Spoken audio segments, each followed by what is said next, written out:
Starsky and Hutch, 1975 to 1979, is one of television's most iconic crime dramas, known for its thrilling action, unforgettable characters, and the undeniable chemistry between the two lead detectives. However, behind the exciting cases and high-speed chases, many of the actors who brought these legendary roles to life have sadly passed away. In this video, we pay tribute to the stars of Starsky and Hutch who are no longer with us, reflecting on their incredible performances and the lasting impact they made on the show and television history. Join us as we honor their legacies and remember the unforgettable moments they gave us. David Soul, born on August 28, 1943, in Chicago, Illinois, portrayed Detective Ken Hutch Hutchinson in 1975 at age 32. Hutch was the smoother, more introspective half of the Starsky and Hutch duo, whose quiet charisma masked an undercurrent of personal demons that eerily mirrored Soul's own life. Though he found fame quickly, Soul's career cracked under pressure. Multiple arrests for domestic violence and a drunk driving scandal in 1982 shattered his clean image. His marriages, 6 in total, were riddled with allegations of abuse, jealousy, and betrayal. Behind closed doors, Soul fought severe alcoholism, isolating himself from his children, some of whom publicly criticized him. His fame plummeted by the late 80s. He was reduced to low-budget TV cameos after major networks blacklisted him. The 1990s were cruel, with bouts of homelessness and court-ordered rehab. Known on set for aggressive outbursts and manipulating co-stars, Soul's volatile temperament made him a pariah in Hollywood circles. He died on January 4, 2024, aged 80, from chronic obstructive pulmonary disease.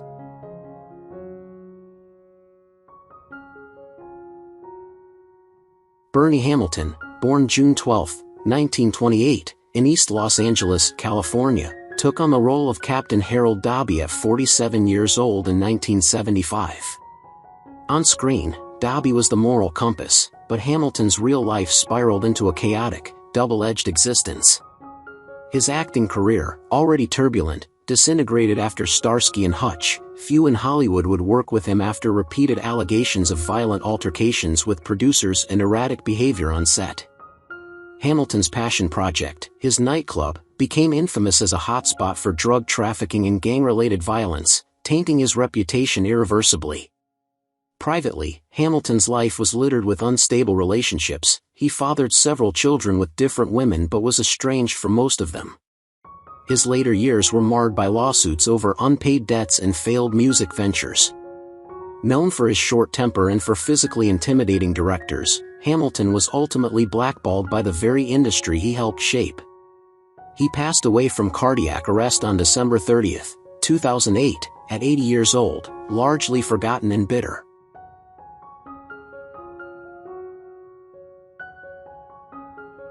Chuck Hicks, born December 26, 1927, in Stockton, California, played the bruiser Marty starting in 1975 at age 48. Hicks brought authentic grit to his role, but his private life was a labyrinth of brutality and contradictions. A former prizefighter, Hicks carried his combative spirit off camera, notorious for starting bar brawls and intimidating younger stuntmen into silence. His career plateaued when repeated violent incidents, including breaking a director's jaw during a heated argument, got him blacklisted by most major studios. Behind closed doors, Hicks struggled with a decades-long gambling addiction that bankrupted him multiple times. He often borrowed heavily from shady underworld figures to stay afloat. Personal life offered no reprieve. 2 failed marriages, an estranged son who later sued him for emotional abuse, and a string of restraining orders filed by ex-girlfriends painted a grim picture. Despite an outwardly generous facade, many recalled him as a domineering bully impossible to work with. Hicks succumbed to complications from a stroke on May 4, 2021, aged 93.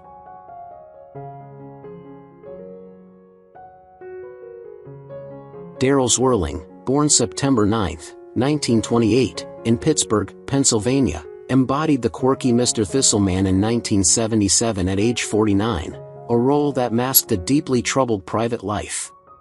Behind his eccentric performances was a man consumed by paranoia and a fierce grudge against the Hollywood system.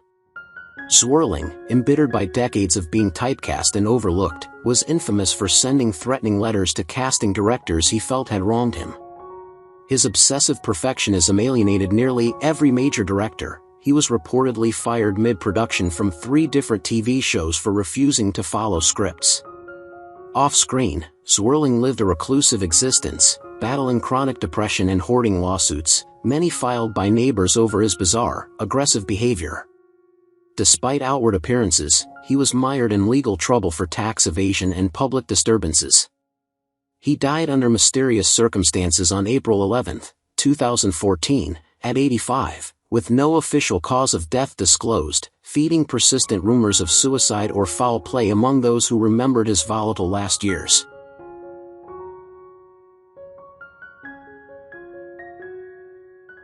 Lynn Marta, born on October 30, 1945, took on the role of Helen Carnahan in 1975's Starsky and Hutch at age 30. Her character was a free-spirited, emotionally layered love interest whose presence complicated the hardened lives of the lead detectives. Though Marta charmed audiences, her career never took off as expected. Behind the scenes, directors labeled her unreliable due to frequent absences and rumored substance abuse.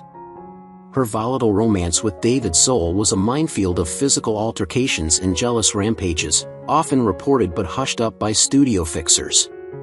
Marta's personal life was riddled with heartbreaks, multiple miscarriages, short-lived affairs with married co-stars, and isolation from her family haunted her. A heavy drinker by her mid-30s, she became infamous for drunken tirades at industry parties, which only worsened her blacklisting. She was diagnosed with cancer in 2022, but refused treatment out of bitterness and exhaustion. Lynn Marta died on January 11, 2024, at the age of 78 from cancer.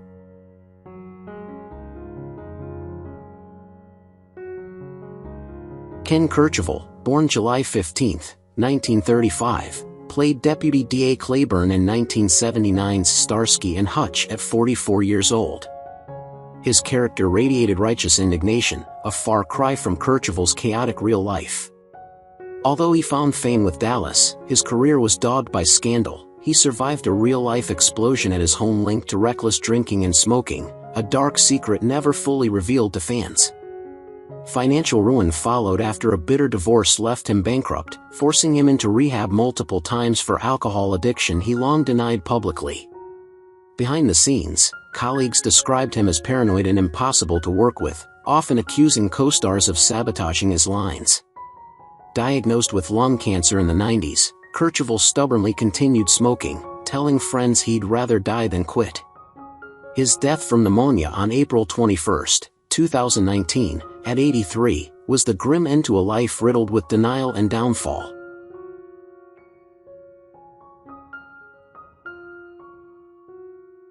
Dave Shelley, born March 5, 1931, portrayed Jeffrey Mills in 1975's Starsky and Hutch at age 44.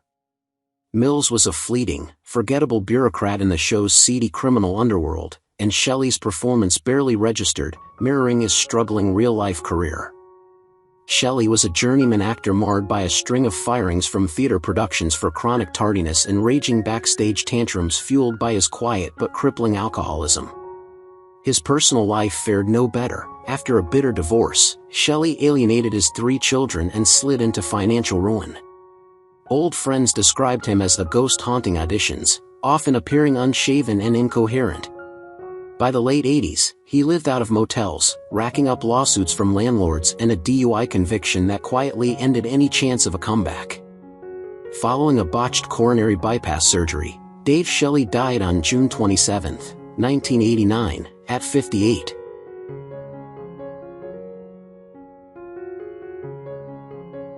Lwanda Paige, born October 19, 1920, brought Mrs. Swader to life in 1977's Starsky and Hutch at 57 years old. On screen, she delivered a biting mix of sass and maternal wisdom that stole every scene. Off-screen, Paige's sharp tongue wasn't just an act, she feuded viciously with castmates, mocking their performances and stirring tension on set.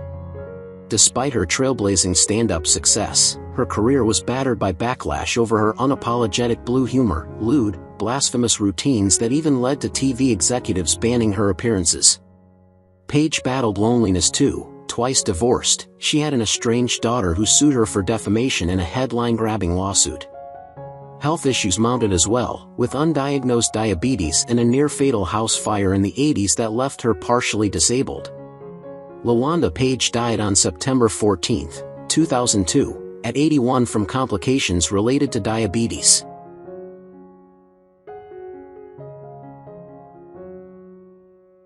Suzanne Summers, born October 16, 1946, starred as Jane Hutton in Starsky and Hutch in 1975 at 29 years old.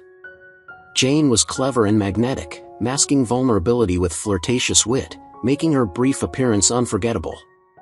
Summers' career rocketed with Three's Company but crashed spectacularly when she demanded a hefty salary increase and was fired amid public shaming. Blacklisted from major roles for years, she turned to infomercials and alternative medicine endorsements, often ridiculed for peddling pseudoscience. Her personal life was marred by her tumultuous first marriage, a son who battled addiction, and estrangement rumors that haunted her later years. Suzanne, who once glamorized wellness, secretly battled deep insecurities about aging and relevance.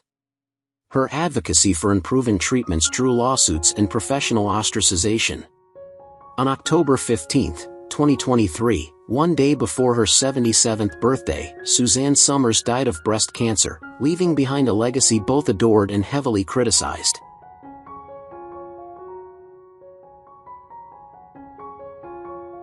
Charles Ciphers, born July 28, 1939, took on the role of Arthur Cole in 1976 at 37 years old. Arthur Cole was a morally gray hustler whose charm hid ruthlessness, embodying the dirty underbelly of the show's world. Off-camera, Ciphers' Hollywood journey was tainted by bitterness. After moderate fame in horror films, he found himself cornered into villain roles, reportedly clashing with directors over his refusal to take parts he found demeaning. Behind the scenes, Ciphers struggled with gambling debts so severe he declared bankruptcy twice, and whispers of abusive behavior toward co-stars emerged but never fully surfaced publicly. His family life was no refuge. 2 divorces and a strained relationship with his children left him isolated. In his final years, Ciphers became reclusive, paranoid about former colleagues conspiring against him. He died on August 4, 2024, at 85, from a brief but undisclosed illness, almost forgotten by an industry he once desperately tried to conquer.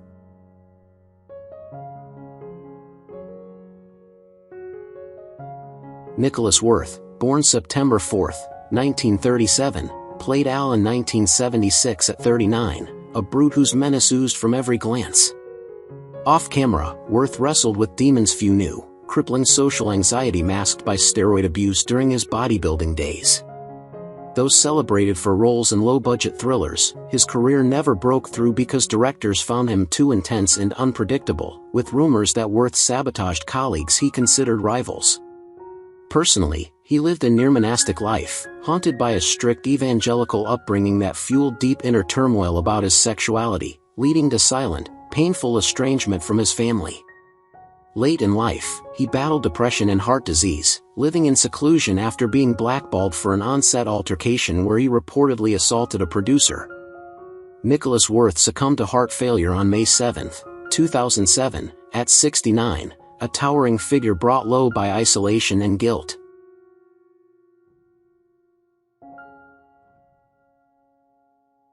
Alex Roco, born February 29, 1936, portrayed Thomas Callender in 1977 at the age of 41.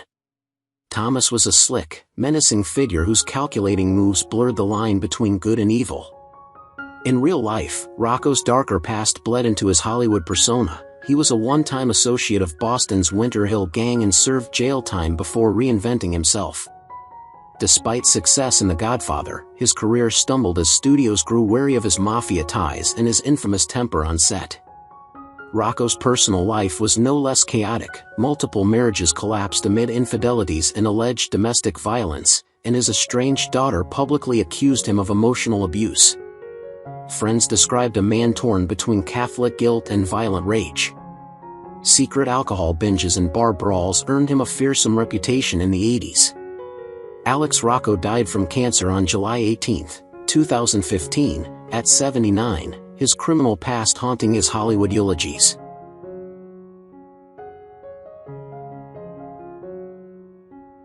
Fran Ryan, born November 29, 1916, joined Starsky and Hutch in 1976 at 60, playing the stern, no-nonsense landlady. Her character embodied the weary wisdom of working-class America. Ryan's real life was marked by endless tragedy, 2 husbands dead under grim circumstances, one in war, one by suicide, and a son lost to a drug overdose. Though a reliable presence on screen, Ryan's career was overshadowed by bitter lawsuits against producers she accused of age discrimination. Her lonely twilight years were filled with alcohol dependence, rumors of hoarding, and feuds with neighbors who described her as erratic and tormented. Despite a facade of professionalism, colleagues quietly warned newcomers of her explosive temper during late career gigs. Fran Ryan died of natural causes on January 15, 2000, at 83, a talented woman never fully recognized beyond the small, sorrow-soaked circles she haunted.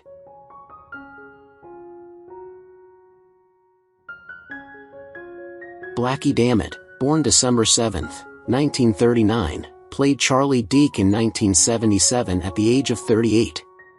His character was a chaotic wildcard, embodying recklessness and danger with every scene. Though Damit had sparks of brilliance, Hollywood soon branded him unmanageable after a series of bizarre on-set incidents where he allegedly arrived drunk or instigated fights with crew members. His off-screen life unraveled faster, his marriage crumbled under the weight of infidelities and drug binges, leaving his son, Anthony Kiedis, growing up amid constant turmoil. Haunted by deep emotional scars from his own abusive childhood, Damit's erratic behavior worsened. He was rumored to have lost roles after being caught in possession of narcotics. Once considered a promising fringe actor, he spiraled into obscurity, nursing grudges and addictions.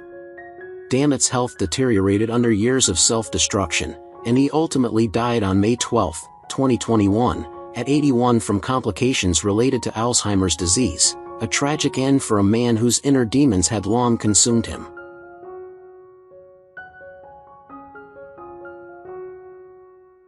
William Prince, born January 26, 1913, portrayed James Marshall Gunther in 1979 at the age of 66. His character, a chillingly refined villain, masked cruelty behind sophistication. In real life, Prince's polished image hid decades of personal dissatisfaction and professional bitterness.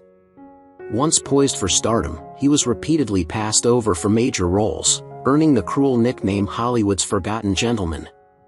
Behind closed doors, Prince endured a toxic marriage riddled with infidelity and public fights, culminating in a humiliating divorce that splattered across gossip columns. His only son severed ties with him during the height of the scandal, citing emotional neglect. Professionally, Prince struggled with allegations of being impossible to direct, battling producers and public spats that blacklisted him from big studios. Despite a brief renaissance in television, loneliness and regret shadowed his later years. William Prince died on October 8, 1996, at 83 from undisclosed causes, taking his bitter disappointments to the grave.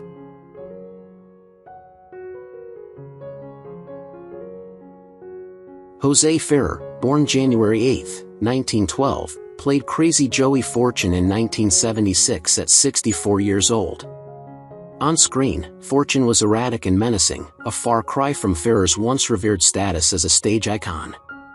In reality, Ferrer's golden reputation tarnished under decades of whispered scandals, chronic womanizing, heavy drinking, and allegations of mistreatment toward co-stars. His marriage to singer Rosemary Clooney disintegrated amidst Ferrer's alleged infidelities and controlling behavior, leading to a bitter divorce that became tabloid fodder. Ferrer, once lauded for his intellect, became infamous for drunken rants at industry events, alienating former allies. His later career was a sad shadow of his former glory, often accepting demeaning roles just to pay off mounting debts. Deeply embittered and battling failing health, Ferrer retreated into isolation. He succumbed to colorectal cancer on January 26, 1992, at the age of 80, his once celebrated legacy overshadowed by personal disgrace.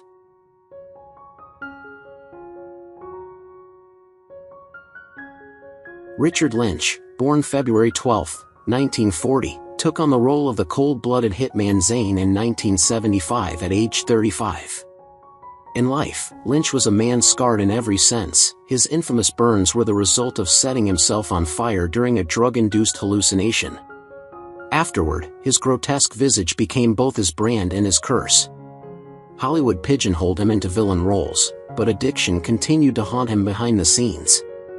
Lynch was notorious for violent outbursts on set, often threatening co-stars and crew when under the influence. His marriages were short-lived disasters, marred by violence and restraining orders. Friends later confessed Lynch had an insatiable appetite for hard drugs long after he claimed to be clean. Financial woes and mental instability plagued his later years, isolating him from most of his peers. Richard Lynch died alone in his home on June 19, 2012, at age 72, his body discovered days after his death, an eerie end to a life scarred by torment.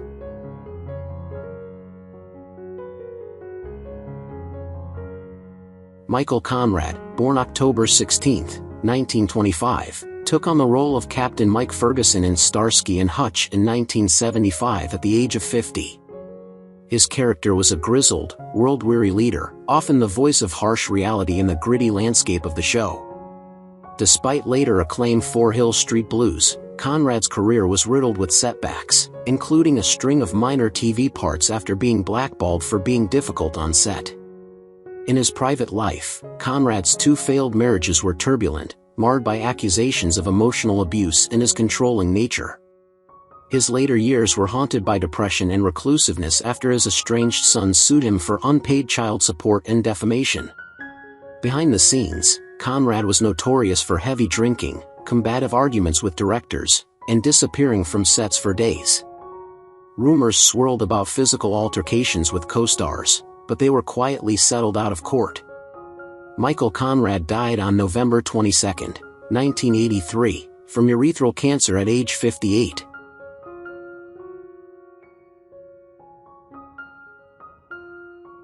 Paul Burke, born July 21, 1926, stepped into the shoes of Lieutenant Ted Cameron in 1976 at 50 years old. On screen, Cameron was the model of integrity, a cruel irony, given Burke's real-world infamy. Though celebrated for Naked City, Burke's later career plummeted after he was indicted in a headline-making racketeering scandal tied to an illegal gambling ring. Despite being acquitted, the taint never washed away. Burke's personal life fared no better. His two marriages collapsed under the weight of his compulsive womanizing, and several of his children publicly disowned him over financial betrayals. Known for throwing tantrums on set and openly feuding with producers, he gained a reputation as Hollywood's poison chalice. Off-camera, he battled an addiction to prescription painkillers, which friends suspected was connected to his increasingly erratic behavior. Paul Burke passed away from leukemia and non-Hodgkin's lymphoma on September 13, 2009, aged 83.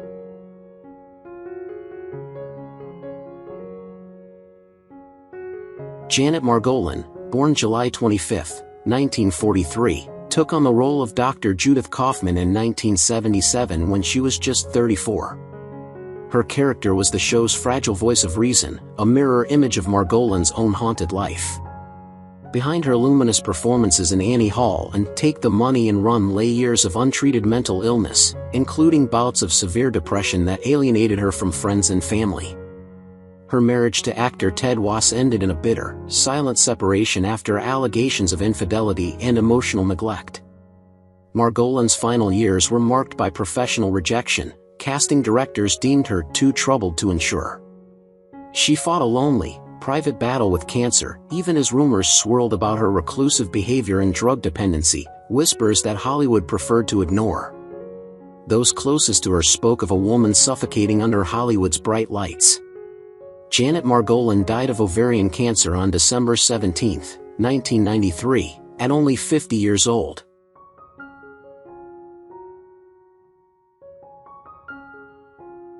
Jean-Pierre Aime, born January 5, 1911, portrayed Captain Larue in 1976 at 65 years old.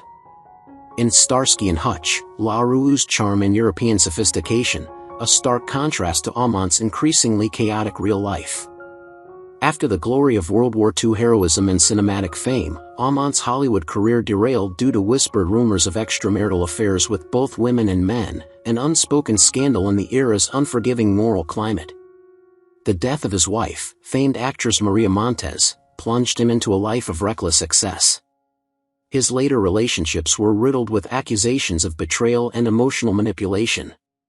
Professionally, Aime found himself typecast, relegated to caricature roles while quietly struggling with gambling debts.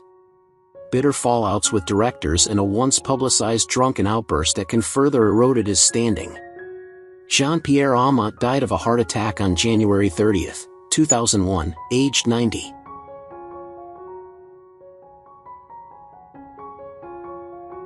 Michael Lerner, born June 22, 1941, played the larger-than-life Fat Raleigh in 1975 at the age of 34. On screen, Raleigh was a brash, unforgettable figure, a persona Lerner both relished and resented. Behind his Oscar nod for Barton Fink was a career sabotaged by his own arrogance. Lerner was infamous for berating directors, clashing with castmates, and demanding script rewrites to inflate his roles.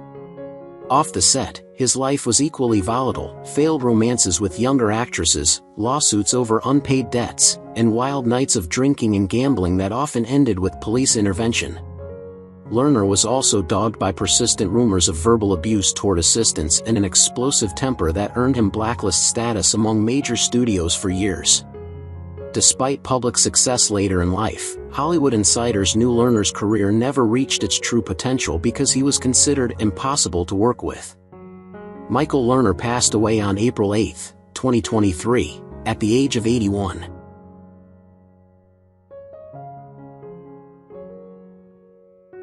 Charles Napier, born April 12, 1936, embodied the rough-edged John Brown Harris in 1975 at the age of 39. Napier's gruff on-screen persona was no act. Behind the cameras, he was a ticking time bomb.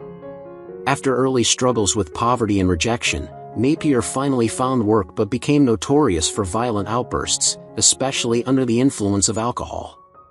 He was fired from multiple sets for assaulting crew members and threatening producers. His marriages disintegrated amid public allegations of domestic violence, and he remained estranged from his children, who later described him as a man of endless rage. His later years were riddled with failing health, including multiple surgeries linked to years of self-destructive living. Napier's hardline refusal to seek help or therapy only deepened his isolation. Industry insiders whispered about his off-screen meltdowns, some so severe that security had to intervene. Charles Napier died on October 5, 2011, at the age of 75.